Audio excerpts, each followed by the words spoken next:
Recapping Thursday night football, talking a little bit about Sunday and maybe Monday of week 6. That's what we're going to be discussing today on Stealing Bananas at Ben Gretch. You can find my newsletter, Stealing Signals, at bengretch.substack.com. With me, as always, is Shawn Siegele. And you can find all of his great work over at RotoViz.com. Shawn, I've made you listen to me talk about the Mariners for about an hour before we started recording today. We're both kind of in baseball mode right at this moment, but we're going to talk football for this podcast as we normally do. Thursday night football.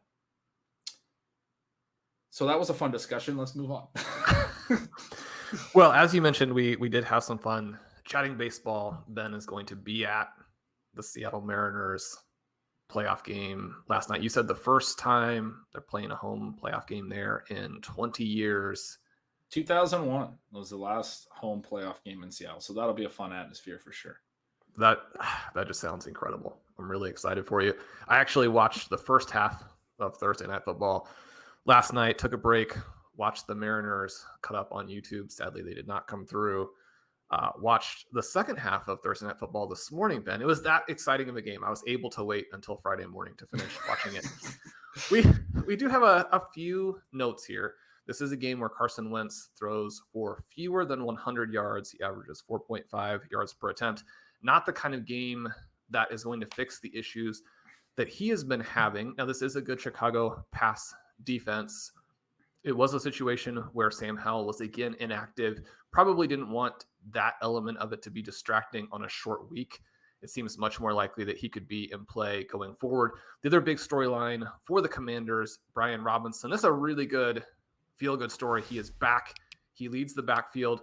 Only averages 3.5 yards per attempt, but did have some nice runs. Gets the touchdown late. Sort of unfortunate for Antonio Gibson, who looked more explosive. Gets 35 yards on his 5 carries, but he's just going to fall out of the rotation here. Now, he does get the 4 targets. J.D. McKissick also just a non-factor in this game. I don't think he's going to fall out. I mean, I've been saying, even I think dating back to the preseason, so I'm definitely sort of confirmation biased here, but the way that they used Gibson in the preseason, the ways that they were doing some things with him in routes and down the field, seemed like they wanted to treat him as sort of a space back and use him a little bit more receiving the ball. In Robinson's first game last week, Gibson still, had more of a receiving role and played more on passing downs than Robinson. It feels like, I always go back to the old Saints teams, but it feels like that old version of the Saints where they would have like Pierre Thomas playing a little bit on both sides in the passing game and on the ground. Darren Sproles was like their clear pass down guy. And they always had like a late game, basically rushing only third back. And that was Mark Ingram in his rookie year. Prior to that, it was like Mike Bell. A little bit later, I think they used Tim Hightower similarly, but then they also used him in a little bit of a receiving role at times for him. Kyrie Robinson, another one that played that sort of hammer role. It feels like that where they have this one running back who is a rusher only, one running back who is the obvious pass downs, basically receiver only, and one that is doing a little bit of both, except it's different because the Saints would have that rusher only come in when they were leading late and kind of salt games away.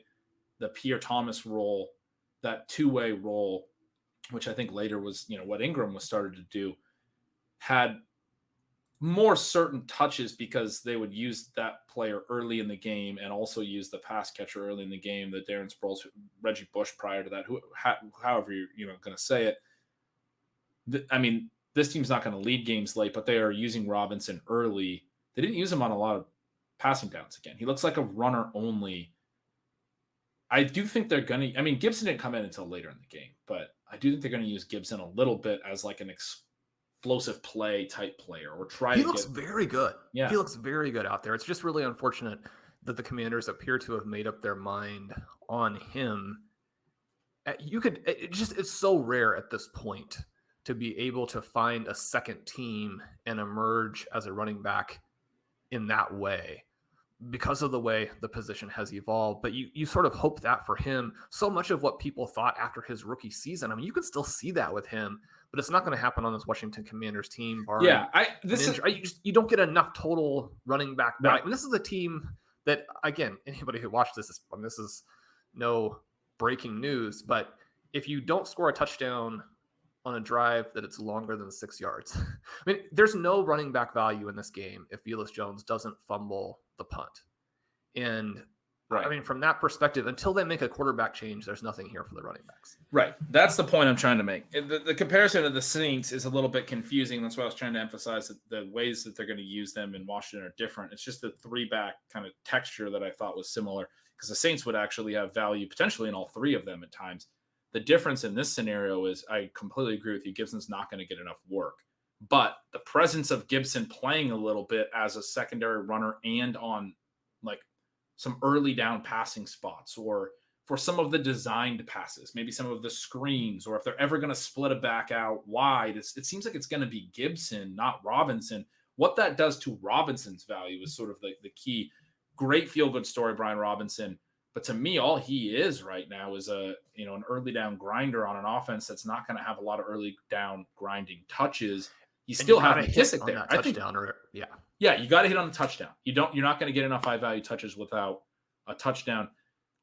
I think McKissick's the one, if any of them has any value, is the one that can have some value, because he's going to have some games where he catches 5-6 balls still. It seems like his role is the same as it's always been.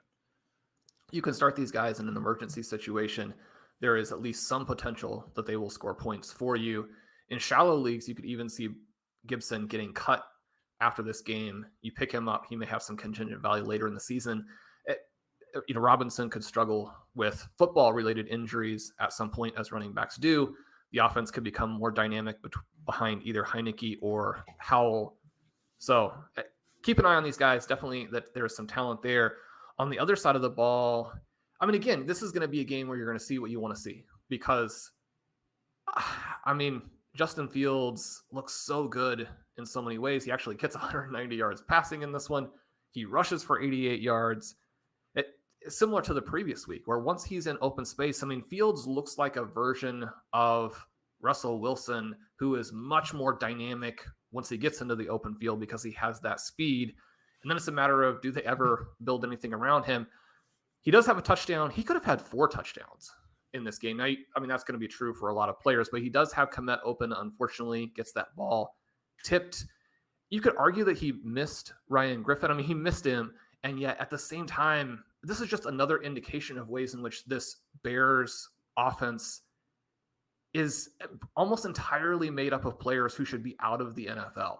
Griffin more or less appears to miss the ground, pushing off with his legs to go make a push at this ball on the last couple of steps. How do you miss the ground? Well, I mean, we've all had that situation where like you're looking up at the ball, you're trying to make some kind of athletic play in sports, and your foot doesn't quite squarely hit, and then you stumble. It was a bad play. Maybe the pass has to be better. It's a bad play there. And then Smith Marset, again, a player that really you prefer to not be using. Yeah, I mean, he should be on your practice squad or out of the NFL. We're not rooting against him. It's just, I mean, it's not a fair situation. He drops the 4th down. He fails to make a play in the end zone. Mooney fails to make a play at the end. There are some bright spots here, I think. But, and again, this is, again, not breaking news, but you think about Justin Fields and like the massive drop in talent that he's working with in going from college to the NFL. That's a black mark on the Bears. I mean, there are multiple teams out there that don't have as much talent at the receiving positions as Fields had in college. But, I mean, you can't be fielding a non-NFL roster around a player and expect everything to happen. Now, in terms of things that he has to do better, he's got to process the game more quickly, both in terms of getting rid of the ball and deciding to take off and run. You've got to be more definitive. You've got to make those decisions within the flow of the game faster. You hope that improves as he gets more experience. But one of the big cutoffs between guys who can play and guys who can't, it's not all about arm strength. It's not all about accuracy. Decision-making and the ability for your mind to process information. You can think about that across sports. I mean, it's one of the things we were talking about in baseball. I mean, the brain has to be able to process information at lightning speed, in addition to having physical athleticism that's unreal. we haven't necessarily seen that yet from him. And when you look back to his college play, not necessarily something he was asked to do because Ohio State is just so talented around him. Yeah, it's interesting. I'm seeing a lot of opinions that are Fields is just bad. You can make excuses for how bad everything is around him, but what has he shown us to make us believe that he's any good? And I mean, number one, I just think that's the wrong way to look at anything. I feel like this is what we expected coming in. It's what we talked about all offseason, that they built such a bad team around him that he was going to look worse than he was no matter what. I mean, he has not looked good, but especially when they're not even letting him throw a ton. He threw a little bit more in this game. And then we see some of the issues with some of the drops and things that you said. Yes, some of the issues with him processing. Yes, some of the issues with him taking sacks are there as well. But it's not like he has players that are out there getting open to help him, right? I mean, they don't have talents that can win in one-on-one matchups at the NFL level. They are running guys like, Emir Smith-Marset into routes that he's got to go be able to win and separate. And that's just not a realistic, ask of that player. So you're getting the feedback that was sort of expected, which is that even if Fields looked average, he was going or played average quarterback at the NFL level, he was going to look below average. Nothing was going to help him here. The line was not going to help him. The receivers were not going to help him. And I would argue now the play calling we've seen has not helped him as well, which we didn't know that element for sure, but it has also not been helping him. The athleticism jumps off the page. I mean, the run late, you mentioned last week that run didn't actually show up in the stats. He got called back for, I think, an illegal block in the back or something like that. That was pretty questionable.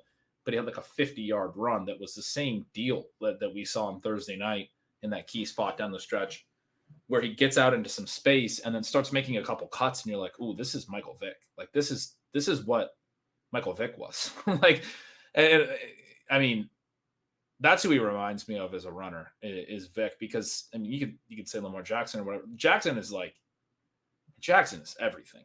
Jackson's better than Vick. He's better than Fields. He makes guys miss, right? Fields has those cuts in space that Vick had where then you see the speed and you're like, oh, now all of a sudden he has the angle and you didn't realize he did. That's sort of the way I always envisioned Vick as a runner, where he could get into space and then it looked like he probably didn't have an angle to get more yards, and then he would make a cut and have that. But he wasn't like juking dudes the way that Lamar did. Very nuanced, not really relevant point. But Fields looks like that when he runs, when he gets out into space. One of the things that I think he gets hit with negatively by a lot of people, and it's a human thing, but like, I'm certainly not going to question his toughness. He's taking a ton of shots, but he does, from a body language standpoint, he does seem to play up some of the shots he takes a little bit. He stays on the ground a long time. You see a lot of quarterbacks hop up and, even it's funny. They'll hop up and they'll limp around even when they're not hurt. The old Ben Roethlisberger. I feel like we see this with Stafford, where he's always limping, but he got up, but then he's hurt, but he's showing that he's toughing it out. Fields just lays on the ground for a long time after some plays. The long touchdown to Pettis, he laid on the ground for a significant amount of time. They scored a touchdown, and he seemed to be more concerned about, just from a body language standpoint. I'm certainly not questioning what he was actually concerned about, but he seemed to be more concerned about being hurt. And they show the replay, and he doesn't actually really take a huge hit. He gets a lineman sort of pushed into him as he's following through, though. That does hurt. You're following through, you're focusing on the pass, and you get contact as your body's moving into the contact. He took a shot to the leg that looked really scary, and he stayed down for a bit, ended up being pretty okay. He's taking a lot of hits. He's also not one, just for whatever reason, to pop right back up. And it doesn't really bug me as much as I think that he is getting sort of more negatively viewed for not being tough enough, which is just a very traditional football. Well, you see him over on the sideline doing some breathing things as well. I almost think that, what it looks to me like is that he's trying to stay balanced to maintain his composure, and that the mental element of being even keel, handling what just happened and getting ready for the next play. I think there are positives to take from it. That's interesting that people are after him for that. That wouldn't be a concern for me. It just, on any of these scrambling quarterbacks or quarterbacks who bring elite rushing ability to the table, especially if you don't have weapons around them, especially if they're still developing, if you want to win, and the Bears are in a rebuilding process, you can't overlook that element for them. If they had gotten back to 3-3 with, I mean, just how early in their rebuild they are, then, I mean, in some ways you might even argue that's a negative for them, because obviously they're going for some early picks next year. I don't even know if they're rebuilding yet. They're sort of tearing down still. But yeah. So they're in the collapse portion of it. Yeah. But if you want to compete, and you can't be any kind of athlete, you certainly can't be a professional athlete and not want to compete when the game is going, when you are the play caller. I think it can be easy to miss how competitive and invested in the games all the coaching staff is. I mean, the play caller, you want to win that game, you've got to give your guy a chance to win. And if he gets hurt, he gets hurt. And that's something that, we're just still not seeing from the Bears, and something that, in the post game and all those kinds of discussions, the coaching staff was getting criticized for. You have this weapon, you have to use them. But that's one of the reasons why we take it back to fantasy here. If you're in a dynasty league where the Fields manager is competing and maybe needs more consistency, maybe they need more upside, put some offers out, because a weapon like Fields is unique, even with the limitations. It would be really surprising to me, number one, with where he's picked. He's not just going to go away. Even if he fails with the Bears, he's going to be in the NFL for a long time. And he brings a profile that, even though the Bears are squandering it, is favorable for fantasy, even though we're not seeing it so far. And then number two, you have this breakout potential long term. I would be trying to acquire Fields off of the first half of the season and off of all of these performances anytime that there's frustration out there about him. I love hearing you say that, because of what I said, where I heard very specifically, we haven't seen anything from him. Even though he's in this bad situation, we haven't seen anything from him that shows that he's anything other than terrible. And that's the part that I've had a hard time with. That was the part that last year on this show, for the listeners that have been around since last season, spent a lot of time talking about Fields, arguing very specifically that we couldn't evaluate him yet, that we should have expected some bumps in the road. Yet last year was a really horrible situation. This year's might even be worse. I mean, Matt Nagy was running just a really bad offense, and there was a lot of really specific stuff about his rookie year. When Andy Dalton was in there, they were actually willing to throw on non-obvious passing downs. I emphasized that a lot. I pulled up the numbers in stealing signals last year. They were willing to throw on early downs and in situations that are more favorable for passing. And so you have a bad coach who thinks he's protecting his quarterback by not having him throw on early downs, but what he's really doing is making every time he drops back only be in obvious spots, which is worse for him to try to get in any kind of rhythm. It's worse for him in the sense that every time he drops back, there's a defense that is in a pass defense. They talk about the D linemen pinning their ears back. You have all of those elements, very negative for him, as well as some of the play calling and all of that. This year has been almost worse. He has less talent, it feels like, even than last year. And Allen Robinson was, pretty much a complete zero for him last year. But it's been really bad for 2 years. What I do think we have seen from him is those traits that you said. He does have a really good deep ball when he does process and gets the ball out. That can be so huge. I mean, the throw to Pettis was fantastic. I mean, that was a really, really good throw. The broadcast, Herb Street, I think, was emphasizing it. Even, standing in the pocket, gets hit as he's delivering, maybe right after he finishes the delivery, but puts that ball right on Pettis. I mean, really he can throw in the face of the rush, which not all quarterbacks can do. Right. And I mean, you look at the talent around him from a fantasy perspective, you got to factor that in to an extent. And I feel like we did, in terms of considering that the price was favorable. Now, even with the favorable price, it hasn't worked out. But the talent around him is far worse than what Tom Brady was dealing with at the end of his run in New England. And Tom Brady is out there saying, look, people think that I'm washed up because I'm surrounded by people who can't play at the NFL level. I want to go somewhere where it's a legitimate offense and I'm going to look good again. If you have one of the greatest quarterbacks of all time making that case for himself and saying, I look like I should be out of the league, but I'm still actually one of the best in the NFL, some guy who's just starting to play in the NFL. Right.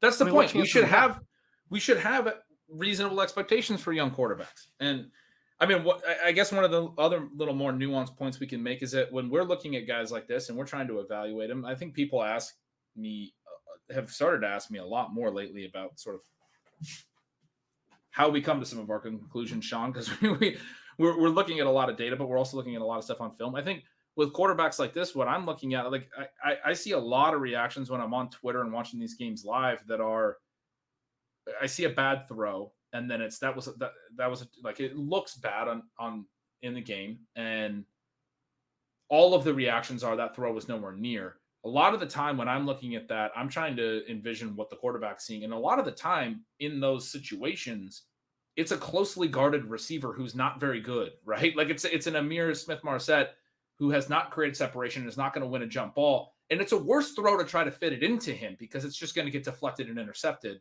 And so a lot of times the throws that look bad are probably because they're essentially throwaways.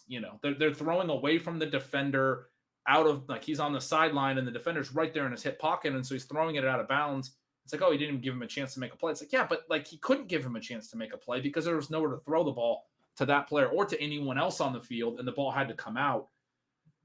So sometimes when you see some of these throws that end up being called really bad throws, I think the initial reaction is always that throw's not even close. When the camera pans and you see the receiver doesn't really have a chance to make a play, consider whether the receiver was even open is the sort of nuanced point that I would make there. I think that I saw that a decent amount with Fields last night, where it's like he's just kind of throwing away from trouble to live to play another down because you have to. To wrap up the Thursday night game, there was one more point on Washington's side I wanted to make. Curtis Samuel down game. He's been looking okay. You mentioned the Wentz sub 100 yards. That play down the seam, Wentz actually throws a really nice ball, and Samuel basically had what you described with Griffin, I think, where he maybe didn't hit the ground when he was trying to jump. Very awkward leap. Should have hit both of his hands. I think it only maybe hit one, but just drops what should have been a 40-yard touchdown. So that was unfortunate from Wentz, and it was a good throw, I think, to defend him a little bit. And on Samuel's side, it was nice to see an air yards play, and downfield play has been getting a lot of stuff around the line of scrimmage. He's got to make that play. I think he can for the most part. But another note that I had for Thursday night.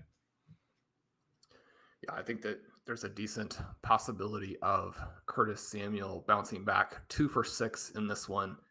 He has very little trade value, but if you need to add some depth at receiver, not a bad target there.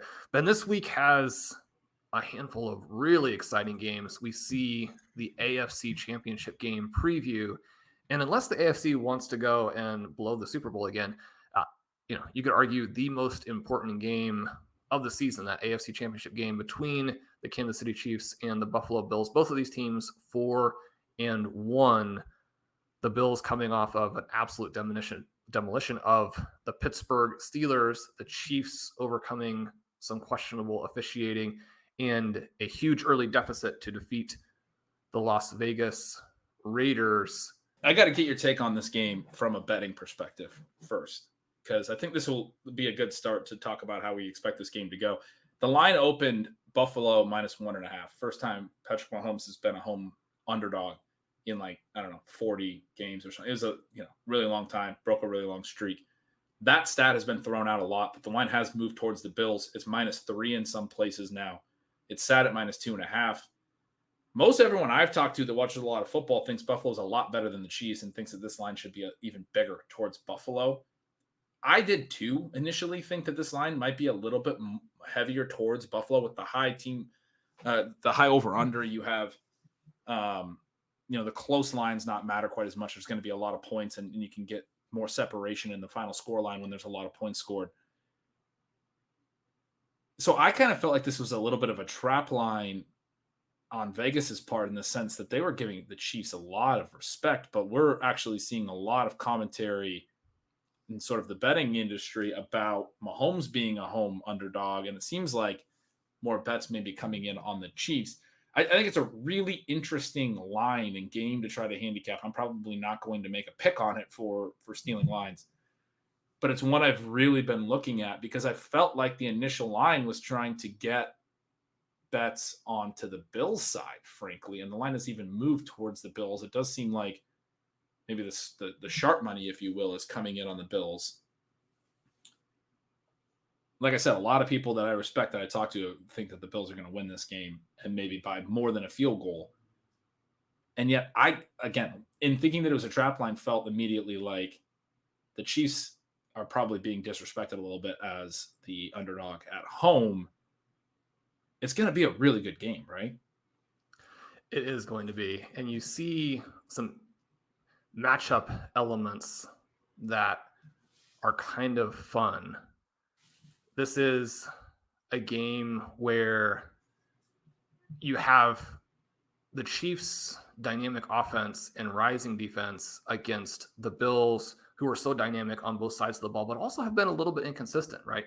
You have them give up the huge game to Cooper Kupp. Again, some garbage time elements to that. You have the game last week where the Steelers have a lot of garbage time and end up with the number 2 expected points in the passing game.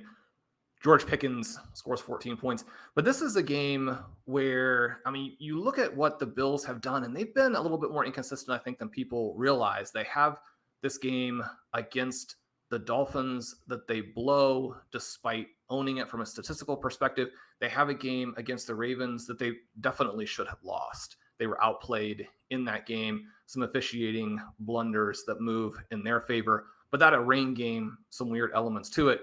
You pull up the passing game matchup rater on RotoViz, and one of the things that jumps out to you is that Marquez Valdes-Scantling, Juju Smith-Schuster, 2 of the very lowest ratings for the entire week.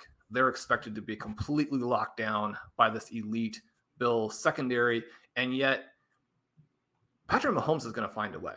We talked earlier in the week about how poorly all of his weapons were playing, that they need to find a running back. They don't have anybody out there who can get the job done. They need to find a wide receiver. They don't have anybody out there who can get the job done in the passing game.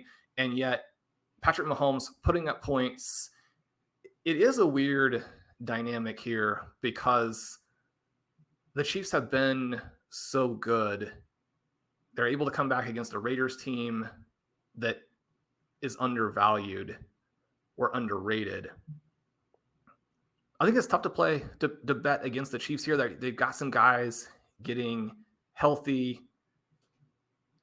The Chiefs don't necessarily have the same type of team that's going to humiliate a weaker team in the same way, but we've also watched them pull off of some of the teams that they were taking it to. I mean, this Arizona Cardinals team that they humiliated early in the season actually is average. They're fine. I mean, that's not a team that you would expect to annihilate. Teams are going to change quite a bit, even within the first month. But you watch what the Cardinals did against the Eagles and contrast that to where, I mean, the Chiefs could have beat them by 100 if they had wanted to. So, and this could be, like I said, this is the biggest game of the regular season until we see what high leverage games come down the end as teams are fighting for playoff spots and the number 1 season, that kind of thing. I think you're going to see a different Andy Reid, a different Patrick Mahomes than what we've seen to this point.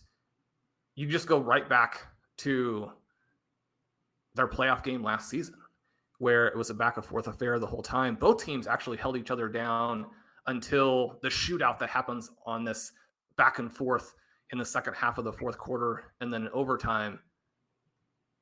I think the Bills are a better team right now, but I think it's closer than what people are referencing.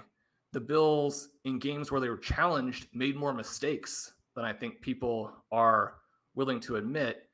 And I mean, this is going to be a back and forth game to where the last possession and things like, how does the first half end? Does it end on a Bills score, on a Chiefs score? Who has the ball to start the second half? Are we going to see back-to-back touchdowns by a team to finish the first half and to start the second half? Those types of things are going to play a big role in a game like this, where the specific scenarios and how each quarterback manages those elements, even within the things that they've struggled with. When you're talking about trying to stop Patrick Mahomes on third down, will Andy Reid go for it on fourth down in a game where you have to have it? It's a different dynamic than these teams have faced to this point. I think you describe that incredibly well. That's how I'm thinking about it as well. The Chiefs have been a little bit Jekyll and Hyde offensively, where they have actually had multiple games where they've looked completely unstoppable. I mean, the Cardinals game you referenced, the Bucs game, and the Bucs game in particular. I mean, again, I go back to what were the comments on Twitter and things like that. I always love to kind of reference the sentiment. I remember seeing a tweet, no idea who sent this, so sorry if that individual was listening, but it said something like, it seems like Andy Reid spent a little extra time this offseason thinking about the Bucs. Like they knew they had that game in week 4. It seems like they had a few different tricks, and that's how it was. It was a great tweet. That's how it felt, right? They came out against Tampa and were doing some different things and doing some things very effectively, and they hadn't looked that good against the Colts or the Chargers a couple of weeks prior. And there was almost that twinkle in his eye when they interviewed him at halftime, when they're lighting him up, where, he's just like, this defense is awesome, but we've got too much for it. And also, why were we not the favorites in this game? Right. And that was one where I did take the Chiefs on the money line. Was glad to have done that, obviously. Chiefs-Bills is a whole different animal. I mean, this can go a lot of different ways. You reference how in the playoffs last year, they did kind of hold each other down. I go back to a game in 2020 as you were talking about that. It was Kansas City in Buffalo. It was one of the first real big regular season showdowns between these teams. It was week 6 as well. And Clyde Edwards-Helaire ended up rushing 26 times. I remember in the second half, they couldn't stop him. And so the Chiefs just said, fine, we're going to shorten this game and we're going to run the ball all second half. It was so bizarre. I remember writing about it and stealing signals and trying to make this case that the Chiefs just found something that worked, and it was such a competitive game that they just kept going to it. And he ran effectively. I mean, we give him a lot of grief, but he ran for 161 yards. To this day, easily a career high. It's only one of only 400-yard games he's ever had. It's easily a career high, or not easily a career high, but it's a career high in rushes at 26. His first career game in 2020 had a 25-carry game in week 1 of that year. Those are his only 2 games north of 20 carries of his career so far. So, are you hinting that Ronald Jones is the secret weapon? I mean, maybe. What I'm hinting is they probably didn't go into that game thinking they were going to give Clyde Edwards-Helaire 26 carries. But what I'm hinting is we might actually see some pretty unique stuff in this box score. You go back to the Gabe Davis 4 touchdowns, right? Both of these teams have done it where they found something in what the other team was doing from a game plan perspective. The Bills in that playoff game basically just ignored Stephon Diggs. And I didn't break down the film. And again, I always say this, I'm not someone who can, but the way I always interpreted Gabe Davis's 4 TD game in some respects was the Chiefs were taking away Diggs and saying, we want your other guys to beat us, and Davis was. And so the Bills just kept going to that, and it kept working. You're going to probably see some unique stuff like that, where some unheralded player gets more usage than any of us are expecting when we talk about it from a fantasy perspective, because these teams are going to game plan, as you were describing, in unique ways, and then they're going to respond in unique ways. They know each other well. The bet on this game that I'm actually, I guess, most interested in, but also would never take, is probably the under, because I think you're right that they could hold each other down a little bit. There's going to be a feeling out element. The reason I would never take it is what we saw in the postseason in the second half last year. These two offenses can obviously get into a fourth quarter where they score 50 points in that quarter alone almost. I mean, you don't want to be sitting on the under at any point. That would just be a miserable watch. I'm not going to be taking that bet, but it does feel a little bit like this could be a little bit disappointing of a game from a fantasy perspective, in the sense that both teams might have to feel each other out a little bit. They know each other well. We always talk about how divisional opponents who know each other well tend to play lower scoring games. These are the relatively same rosters that have competed several times over the last couple of years now, met in the playoffs. It's going to be a great game, but I think you put it really well. I think Kansas City's going to have some stuff up their sleeves. I don't think Buffalo's going to look as great as they've looked. I think they're going to have some answers, because they're also clearly circling this game, right? I think both teams clearly circling this game since the schedule release, since May. And you look at what the Chiefs did in the offseason, how they drafted. They did not put together their 2022 roster with the idea of somehow we have to figure out how to get by the Cincinnati Bengals. They did not draft it in reaction to losing the AFC Championship game. They drafted it looking ahead to the next time that they have to play the Buffalo Bills. And how do you increase your chances to win that game? And I think that's such a great way to have approached this, is the game that you actually won, but the team that you know is the bigger hurdle, that you want to figure out a way to win it more convincingly the next time, or at least to win it again. Because you know that the Bills are doing the same thing. They're looking at you and saying, how do we beat the Kansas City Chiefs? The Chiefs haven't gotten a lot of health from their young corner yet. We don't know how that's going to play out. You mentioned that the Chiefs ran Clyde Edwards-Helaire a lot in one of the recent matchups. it's hard to envision this exactly, but when you think about how well the Bills played down the stretch last year and what a big part of that Devin Singletary was, and just how different this game will be than the games against teams that they're blowing out and have no competition with, the Chiefs could ask them. Again, you think about how they're going to react to those touchdowns they gave up to Gabe Davis. I mean, you could see such a conservative defense from the Chiefs, and I kind of hope we don't have this. That's not the game that I'm looking for from a fun perspective. But where the Bills are forced to use Devin Singletary, and we'll get to see, like, can Singletary get the job done? Will the Bills make the mistake of having a lot? I mean, it doesn't even have to be that many times, right? We talk all the time on the show about football is a game of possessions. How many possessions are you going to have? How many you're going to blow? In a game where you're Chiefs, Bills, you can't blow any of them. You can't come out and give a 1st and 10 carry to Zach Moss. Is he going to play? Will this be James Cook's breakout game? And I mean, we'll have a lot more exposure to Singletary than Cook, but Cook is somebody who could be a really exciting part of the Bills' attack in the second half of the season. If we look at it from a more global perspective and how are these teams going to evolve, I'm excited to see what the Bills do with their running backs, and can Cook break a big play in this game? You know, will we actually see the Bills be the team that is forced to run the ball? There are so many ways this game could go. It's easily the game I'm most excited for. Yeah, that's a great point. And as far as fantasy is concerned, I mean, you're looking at the over-under. As far as how I would play it, you're looking at the over-under. You're looking at guys like Singletary, and look, Singletary could have a really low point total in this game too for fantasy. But I want him in lineups for the most part. I want players like that I think the team relies on. I made a point in Signals a couple of weeks ago as it related to Singletary's role in the Ravens game, where it spiked a ton. It got up to about like 80% of the snaps. That was a game they wanted to win. They were trailing. They came back and won it.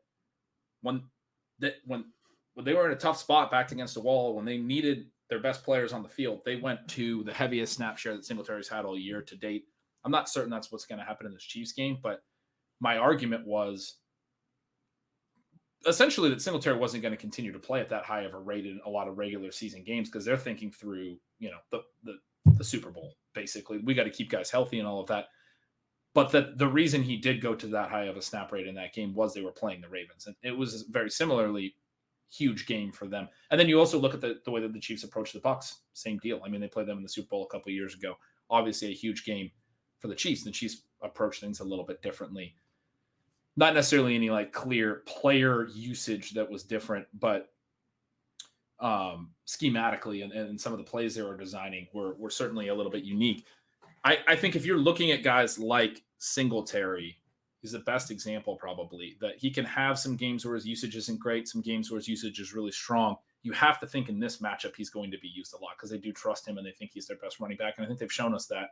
And so I'm willing to bite the bullet if he has a 5-point game and doesn't do a whole lot, knowing that there's a lot of potential here for him to have one of his best games of the year, frankly, if that's how the game is dictated from a game plan perspective.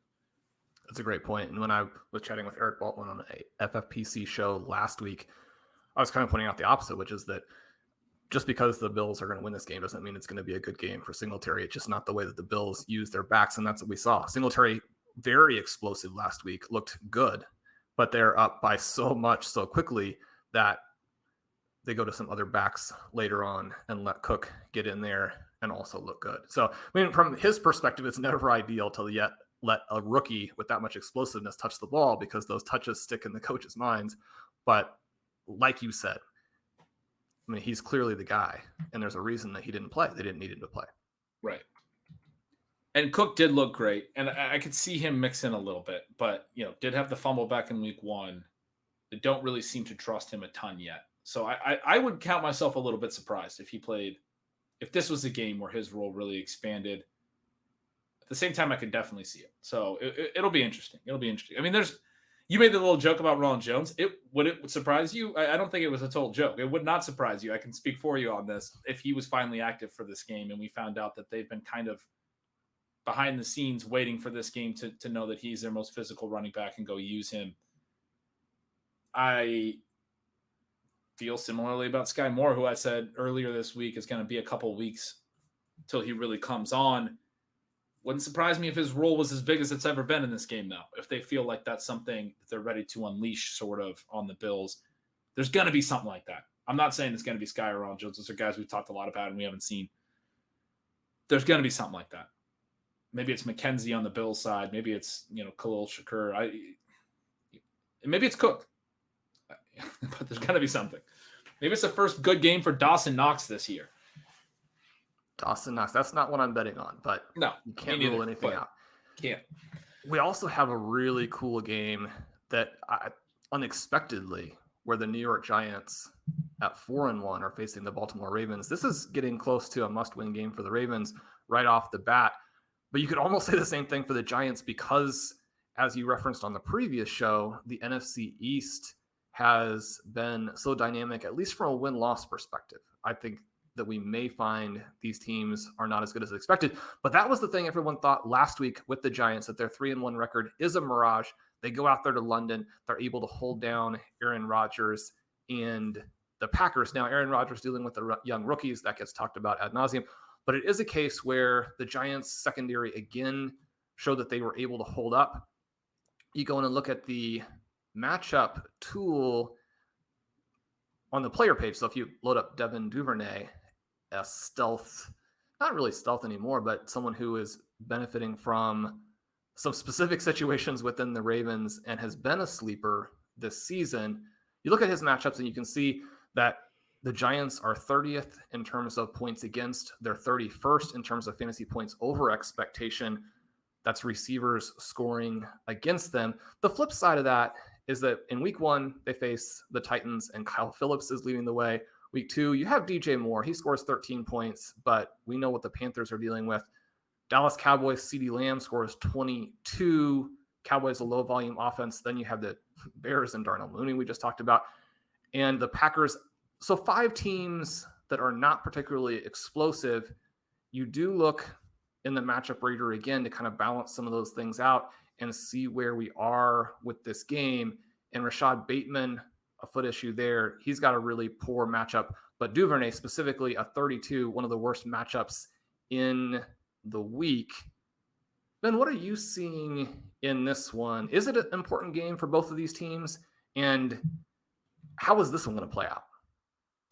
I mean, every game in the NFL is an important one for both teams, right? And I think you put it well on the NFC East on the Giants. They're a team that I've been looking for spots to be betting against. Ravens are now 3-2. That loss to the Bills a couple of weeks ago was a really haunting one, obviously. The loss to the Dolphins, another one where they sort of blew a significant lead. They could be a 5-0 team right now. They are not. Both were home losses, but they've been good throughout the year so far. Obviously, they got a nice, much closer, nice win against the Bengals this past week. They're on the road. They are favored by a decent amount. I mean, I guess I think this is the one where you see what you were saying about the Giants come to fruition, which is that they have not played to the level that they are, and that we see the Ravens, win by a couple of touchdowns. That's sort of the way that probably the rest of the market thinks as well. It feels like the fish side. It's the way we would have described what I was going to say is the way that we would have described that Packers and Giants game last week. Is that would have been it. That game was in London. There's a lot of, you can throw different things out there. It doesn't mean that the process is necessarily wrong. The Giants are probably a pretty fraudulent team. Barkley has been so good, but is doing so much. And the receiving role has not really materialized for him. There are, some slight concerns for him from a fantasy perspective. He had 10 high value touches in week 1. I think since it's something like 4, 5, and 6 in the 4 games since, he's not had another big high value touch game. Maybe it's 3 games at 4. He definitely has, the green zone role locked up. I'm not saying in any format or for any reason to be not playing Barkley. He looks so fantastic right now. But their offense is very dependent on him just making explosive plays and not necessarily in high value situations. Daniel Jones throwing to, Darius Slayton this past week, and They have Marcus Johnson up running a ton of routes as a guy that made his debut with the team the week before and played a couple of snaps. They don't have a receiving game. They don't really have a passing game. It's basically predicated on Barkley and on Daniel Jones's rushing. I mean, that's sort of been their whole offense. All of their wins so far, lower scoring, close games. All of their games have been decided by 8 points or fewer. That Packers game, 27-22, most points they've scored all year, close to the most that they've given up. They've only given up 23. This is a game where they give up 35, I think. One of the cool elements, though, is that they were down in this game, and in the game last week against the Packers, and you would think that this is the last team in the NFL that would be able to deal with that, since you have Daniel Jones hobbling around, and still, like, his hobbling is what he's good for as the quarterback, and yet they're able to rally. Again, the elite coaching, it seems like, from this particular team. Talk about the haves and have-nots on offense. The haves and have-nots obviously stretches beyond that from a full roster-wide and both sides of the ball coaching perspective here. You mentioned Saquon Barkley. He is at 19 expected points per game. He doesn't quite have that EP double that we're looking for. It sounds greedy to say the guy who is number 2, trailing only Joe Mixon in expected points, that we want him to get higher. But if you get to 20.5, you mentioned those receiving touches. If those can jump a little bit, then it gives him a little bit more floor. The cool thing about Saquon Barkley, as you alluded, is that he's sort of Jonathan Taylor and maybe even Jonathan Taylor plus when you consider the receiving. There's almost no such thing as a low-value touch for someone with Saquon Barkley's speed. Sure. I was going through and updating the Dynasty running back rankings this week, and this is more just of an aside, not as relevant maybe. Certainly we're looking at scoring as being what you care about in fantasy, but it's really cool right now to think that you may have generational players, and people joke about throwing that tag around too often. But when you look at the top 3 guys right now for me, and you have Breece Hall, Jonathan Taylor, and Saquon Barkley, you're talking about 3 players who are 215 pounds or more. Obviously, Taylor and Barkley both even considerably bigger than that. All 3 of them in that 4.38 to 4.4 speed range. And at least 2 of the 3 can catch the ball. Jonathan Taylor has been a little bit iffy, but we've seen them use him a lot. If the quarterback play had been better, if some of those even short passes have been more accurate, to have 3 down guys with that much size and speed. We talked earlier in the season about the decline of the Uber back to an extent, but even within that larger environment, and since that happened, we've had big bounce backs from the veteran running backs last 2 or 3 weeks. They're looking good now. I just think it's so cool, just purely as a fan and an enthusiast, to have 3 players with that much physical ability, and then to see them use that on an NFL field. It's no given. I mean, you see guys who were workout warriors drafted in the middle rounds every couple of years, and you're always thinking maybe this is the guy who breaks out. To have 3 superstars with that much physical ability, and they create big plays constantly, it's just so much fun to watch these games. Yeah, absolutely. I was thinking that during the Thursday night football game, and this has nothing to do with necessarily elite athleticism, but the Khalil Herbert long run was, I was just like, a good run is a really exciting football play. I'll be the first one to admit it. That was a really cool play. Breaks a couple tackles and then immediately cuts back sort of through the middle of the field, and just a really exciting 64-yard run or something like that. When we see these, running backs make exciting plays, they're exciting. It's not at all in question. You mentioned the Packers Giants game. I pulled that up. It was a low possession game. You just also mentioned what we love to talk about, how football's a game of possessions. Giants 3 and outs on their first 2 drives. From that point forward, field goal, touchdown, touchdown. And their 8th drive was 3 kneels, and they took a safety intentionally. They basically had 7 offensive possessions. They scored on their final 5. They went 6 for 11 on 3rd downs. One of those was the kneel down on the last drive before they took a safety on 4th down. So really 6 for 10. 2 of them were early. They had the punts on the 2 3 and outs. From that point on competitive 3rd downs, they went 6 for 8. And the 2 they missed, they settled for field goals on those plays, but on those drives. But you go 6 for 8 basically in a stretch on 3rd downs. and you score on 5 straight possessions in what is essentially a 7 possession game for you. A game where the Packers got criticized a little bit for their long running style and strategy of slowing the game down and taking so much time before the snaps that they will limit games to, especially when they face an opponent like the Giants who are willing to do the same thing, limit games to 7 or 8 possessions. The average is typically around 11 possessions. You put that much variance into it when you're the Packers, when you're the superior team, you run into these kinds of issues. It's not a great idea. The Giants, though, so efficient on those 5 drives to come from behind and win. That's the part of it that I think has to run out for them. I mean, you can't go 6 for 8 on third downs, even if you're an elite offense, right? And no matter who you're playing, it's a really difficult thing to do. It can happen in one game samples.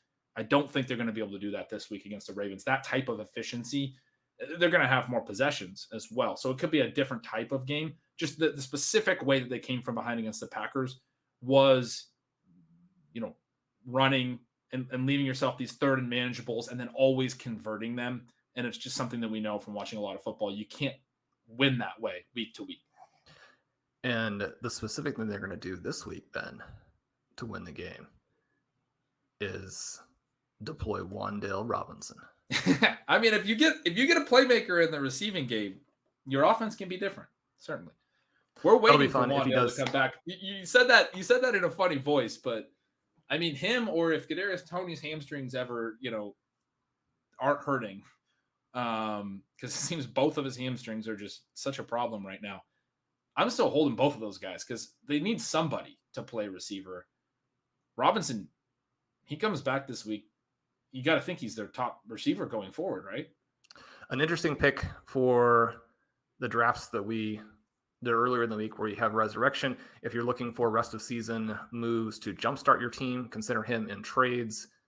Wan'Dale Robinson should be a lot of fun. Yeah, the ADOT's going to be low, but he has yards after the catch ability. We'll see if those translate, but he was such a physical runner for such a small guy at the college level. Obviously, we know those are different, but so much production does translate. You mentioned the limited number of possessions in this game. I think on OT earlier in the week, Colin and I were talking about the fact that it seemed like the Packers massively blew this game, and they did. But from the time that they were way up to the time that they were way down, the Packers only touched the ball on a handful of plays. And I think that sometimes when we criticize play calling in any given week in the NFL, it can seem very nitpicky, and in a way it is. And it's always second guessing to where if things had gone differently, but as we're trying to evaluate the way that these teams are approaching the game, the reason that individual plays matter is that you just don't have that many possessions. You throw one away. You don't know how the game is going to change to where that would be the play that you shouldn't have made.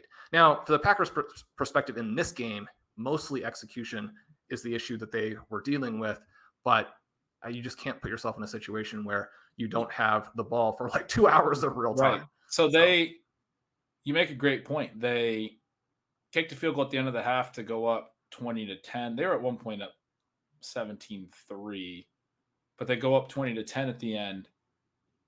Right at the end of the half, that field goal, last play of the half. Giants started the second half with the ball, 11 play, 7-minute drive.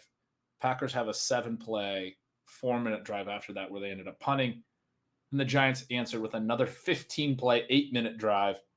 And the Packers answered that with a 3-and-out that only took 26 seconds. So they had these 10 plays, and the Giants turned around, had another touchdown drive, 6 plays only, 3 minutes and 30 seconds. But their 3 long drives that the Giants to start the second half took up, 18 and a half minutes of the second half.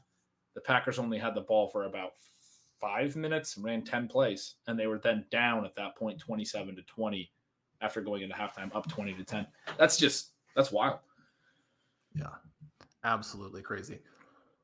But I wanted to ask you before we go, and we are starting to run out of time here, but we have the Buccaneers Steelers. Kenny Pickett, an interesting player. The Steelers get blown out in week 5. That part not a surprise, but they do some interesting things in garbage time. They don't look overwhelmed other than getting blown out. I mean, they look like an offense that's still moving the ball down the field. You contrast that with some of the things that the Lions did. The Lions, I think, setting records for turning the ball over on downs. That part, frustrating and sad there. But now the Steelers, and this is one of the things that we were worried about in terms of stashing Pickett a lot of places, that his schedule absolutely brutal. They go and play the Tampa Bay Buccaneers in a matchup where the two lowest wide receivers in the entire NFL in terms of matchup rating for this weekend, Deontay Johnson, George Pickens. That part I think disconcerting, because those are fun players and you want to see this offense evolve. But at the same time, I think that game script could make this a more favorable game for the Steelers than some of the numbers are going to indicate. The Buccaneers, not exactly a team that runs the ball effectively and sits on it. Now, it could be different again against the Steelers, but if they throw a lot early, they get up big, this could be a game that features a lot of snaps and a lot of plays that are very low leverage for the Tampa Bay defense, and a situation where even if maybe they're overmatched in the first half, that the Steelers could score at least a lot of fantasy points. Is that something that you're comfortable chasing in this game, or are you worried about this matchup?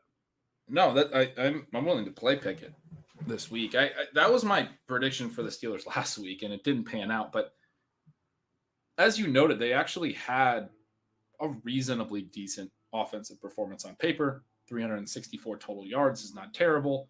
Pickett throws for 327 of that. They didn't really run the ball very much or very effectively early when they tried to. But I mean, they lose 38-3 in this game, but they missed 2 field goals, and they had 3 possessions end on downs from at the Buffalo 30 or closer. 2 of them were in the red. Their drives had reached the red zone. 1 ended at the Buffalo 30. I mean, they moved the ball, and especially later, like you just described in this potential Bucs matchup, where the Bills were ahead and maybe not as committed to trying to shut them down. The Steelers did have, after an opening drive where they got a field goal, 3 straight 3-and-outs in the first half. I mean, that wasn't great, but after that point, pretty much moved the ball pretty well. They had the 1 interception, but their 5th drive in the first half was a 60-yard drive that led to a missed field goal. They had the interception right before half, and then the second half starts with 55-yard drive, ends on downs, 53-yard drive, missed field goal, 45-yard drive, ends on downs, a 3-and-out, and then a 54-yard drive, ends on downs. I mean, they had 5 second-half possessions, 4 of them 45 or more yards. So they were moving the ball down the field, especially late after they were done. I mean, again, caveat, Bills were up 31-3 at halftime. The Bills weren't trying that hard. But the way you just described it, I mean, I think there's 2 scenarios. One, the Steelers actually compete a little bit, and that's good for their stats, which may be the less likely scenario. 2, probably the more likely scenario, the Bucs are out ahead a little bit, but the Steelers are staying competitive and aggressive. And I do think we see some things on some of those drives we talked about earlier in the week.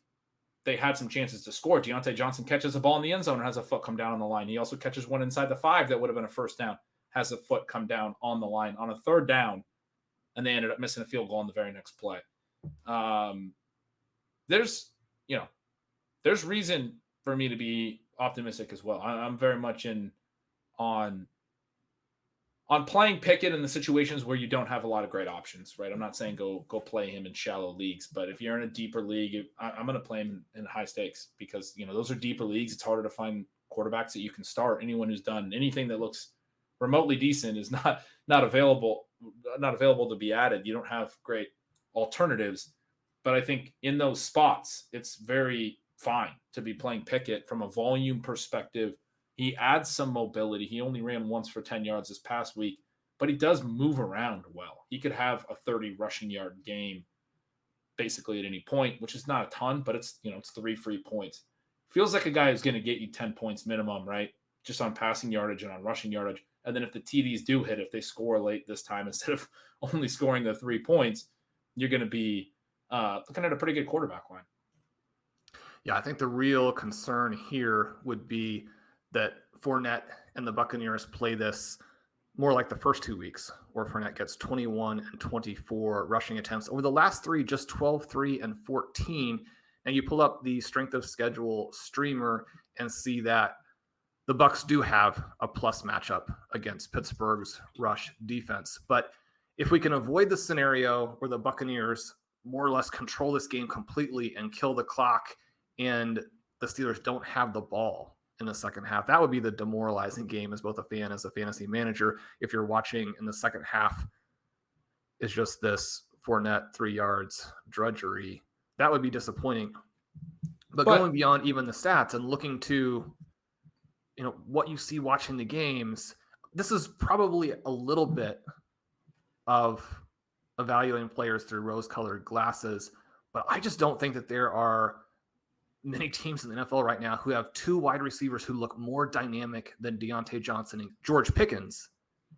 Pickens overshadowing Johnson a little bit because of how well he's playing right now, but still nobody gets open like Deontay Johnson. He's right. The short area cutting ability, the lateral agility and explosiveness, just unreal. I mean, you got 2+ guys, and then you can throw the ball to Chase Claypool if you want. He's been disappointing for fantasy so far. I mean, I look at some of the teams that aren't doing real well, and I was really excited about Johnson, have him in the middle of, the fourth round, right in the middle of the early rounds. And it's not been great what he's been able to give us for fantasy scoring. On the flip side, I don't feel bad about having him on those teams. There's some guys that I'm concerned about, right? Like DJ Moore, we talk a lot about. I'm hopeful it's going to bounce back, but I'm not excited about that pick looking good at any point this year. I'm pretty excited about the Deontay Johnson pick looking good at some point, which is another way of saying that he's maybe a guy to go potentially try to buy here at the end of this week if you can before this game. The Bucs pass rate over expected has been really interesting over the last couple of weeks. They were at -4% in week 1, -3% in week 2. Those are those run-heavy games you mentioned. +4% in week 3. All pretty close to league average, not huge variations. When they got their receivers back healthy, right? Because week 3 was the one that Evans missed to suspension, and they had Julio out, and they had Godwin out. Week 4, Godwin returns, Evans returns, +17% in week 4 against a really high expected pass rate, because that's the game that they lost to the Chiefs. This past week, really low expected pass rate, their lowest of the season, week 5, +18% pass rate over expected. 2 really, really high pass rate over expected these last couple of weeks when they've had both Godwin and Evans in the lineup together. I'm hopeful, right, that we've turned the corner with the Bucs offense a little bit, and that they're probably going to have some run heavy games still going forward, but I think they want to be a pass first team. That's what they were most of the last couple of seasons with Tom Brady under center. I don't think they're going to be a +17, +18% pass rate over expected team in every game going forward, but the last 2 weeks, one with a really high expected pass rate, one with a lot lower expected pass rate, their pass rate over expected in both scenarios, well above what you would expect in those game environments. So hopefully we see at least early a lot of passing. You might be right. If they get out ahead, that expected pass rate will be really low again. They might lean into that a little bit more in this spot and run. I think they want to get their passing game going, and I think we're going to see them continue to attack through the air more than would be expected, even if they're leading. And as you're going through that, one of the things that popped to mind is that this is sort of a sneaky game to deploy Rachaad White if you're choosing between two or three, not exactly desperation, but probably not ideal starting options for your running back 2 slot. I love that. Yeah. I mean, it makes perfect sense, right? If they get out ahead, we've seen White play a decent amount. Maybe he gets a little bit of extra run in the second half, but they're still willing to throw a little bit. That sounds great. I mean, you could even get a couple touchdowns from him in the fourth quarter if the Steelers completely implode. And as we're seeing more and more, some of these trailing teams, they're not just going to punt and try and lose by 14. They're willing to go for it. They're willing to attack. They're willing to throw interceptions on their own side. You have some touchdown opportunities there as opposed to both teams just running out the string. Well, Ben, as we go through this, I'm looking forward to Seattle Mariners this weekend, but I'm looking forward to week 6 of the NFL season. We could talk for another 4 or 5 hours before we let the listeners go. Were there any other notes that you definitely had to get out there? Nope. No, nothing too top of mind. I've been in baseball mode more than usual this week, right? So fun show chatting through the biggest matchups with you. It'll be another fun week. I'm excited. I'm excited for some of these teams that have not panned out exactly the way that we hoped to. There's still a lot there for us to start getting some of these outcomes that it's easy to be like, yeah, all the guys we like are rebound potentials, but we just went and did our drafts this week, Sean, and we wanted to draft a lot of them again, and we wanted to be making those bets again for a reason. So hopefully week 6 is a big one. Yeah, you mentioned those drafts. Those were so much fun. Get over to Underdog and play the weekly drafts. Win yourself the Battle Royale and come down with some money there. If you sign up and use the coupon code RotoViz, you get a 100% deposit match up to $100. The thing that jumped out to me on those teams, and as I did a couple more teams myself yesterday right before it closed, was that the players we hit on, we definitely were still comfortable drafting them several rounds earlier. And that's kind of our thesis all along, is that you got to put together these teams where you expect the price, if a midseason draft or a 2023 draft, that they're going to grow in value by multiple rounds. But then as opposed to hitting, I wouldn't say compromise selections exactly, but taking some of the guys with built-in value or guys who are playing okay and are scoring some points and seem like a source of some points in those rounds 6 through 12 range, rounds where you have to hit on guys if you're going to win that resurrection tournament.